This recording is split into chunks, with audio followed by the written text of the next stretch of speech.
আজকের আমাদের ডেপুটেশন ছিল 8টা গ্রাম পঞ্চায়েত থেকে। আমরা যে সমস্ত বেনিফিশিয়ারি 100 দিনের কাজ তারা পাচ্ছে না এবং যে হাইকোর্টের রায় সত্ত্বেও 1 তারিখ থেকে যে কাজ দেওয়ার অধিকার ছিল এবং কোর্ট যেটা নির্দেশ দিয়েছিল, কিন্তু কোনো মতে যে সেই কাজ এখনো শুরু করেনি। ইতিমধ্যে যে শারদোৎসব এসে গেছে, আজকে মানুষের হাতে পয়সা নেই। আজকে যদি 100 দিনের কাজে টাকা হাতে পেত তাহলে মানুষগুলোর অন্তত গরিব মানুষগুলো খেটে খাওয়া চলতো। ইতিমধ্যে আপনারা জানেন যে আজকে পূজাকে সামনে রেখে আজকে সরকার তার কোটি কোটি টাকা বিভিন্ন জায়গায় খরচা করছে।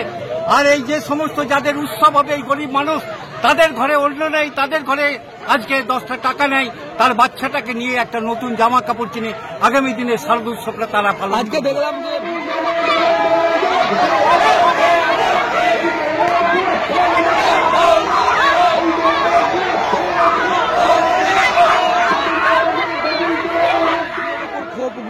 আজকে বিডিও ম্যাডাম, আমরা ওনাকে বলেছি যে বারে বারে আপনার কাছে আমরা এসেছি, 100 দিনের কাজকে আপনাকে চালু করতে হবে।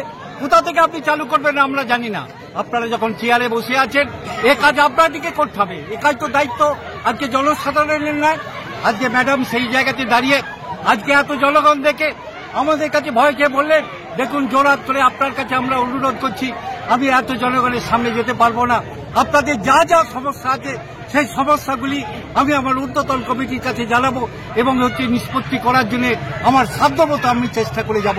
এবং তার পরিপ্রেক্ষিতে আমরা বলেছি, অনেকবার জানানো সত্ত্বেও আপনি যখন কোন রকম আজকে কার্যকারিতা করছেন না, আগামী দিনে 8টা গ্রাম পঞ্চায়েতে আমরা তালা ঝুলিয়ে দেবো। আপনি প্রশাসন, আপনি যেন কোন রকম ভাবে আজকে গ্রাম পঞ্চায়েতে খুলতে যাবেন।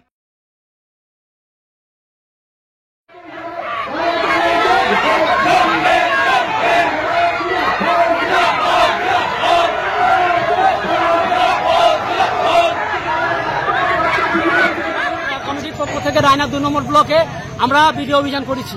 আপনারা জানেন এই সময় মানুষের কাজ নেই, খেত মজুরের কাজ নেই, সামনে দুর্গাপুজো আসছে। সরকার 1,10,000 টাকা করে প্রত্যেকটা প্যান্ডেলে দিচ্ছে, কিন্তু যে মানুষদের জন্য পুজো সেই মানুষের আজকে তাদের সংসার আধারে রয়ে যাচ্ছে। আমরা সে কথা ম্যাডামকে বলতে এসেছিলাম যে সমস্ত বার্ধক্য মানুষেরা তারা এতদিন ভাতা পাচ্ছে না, পেতে পেতে বন্ধ হয়ে গেছে, সেগুলো চালু করতে হবে। অথচ আমরা দেখতে পাচ্ছি চাকরি করছে তার ছেলে ব্যবসা করছে, তাদের জমি জায়গা আছে, তাদের ভাতা চালু আছে, অথচ গরিব প্রান্তিক মানুষেরা তারা ভাতা পাচ্ছে না। আমরা এই কথা বলতে এসেছি। আমরা এটাও জানি আমাদের এখানে অধিক আধিকারিক আছেন, বিডিও ম্যাডাম, তার ছেলেকে নিয়ে তিনি চলে যাচ্ছেন শ্যামসুন্দর, তার পরিবারের জন্য সে গাড়ি অ্যাভেল করছেন, সরকারি টাকায় তেল, সেই তেলের পয়সা কেন নিজের ফ্যামিলিকে সে কেন অ্যাভেল করবে, এটা আমাদের বলা। তাই আমরা বলতে চাইছি আগামী দিন এই আমাদের অভিযান, এই আমাদের লড়াই আরো তীব্র করব। সাধারণ গরিব মানুষের জন্য বামপন্থীরা দায়বদ্ধ।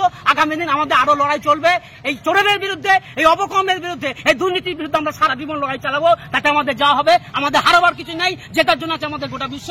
এই কথা আপনাদের কাছে ভিডিও বানাবো।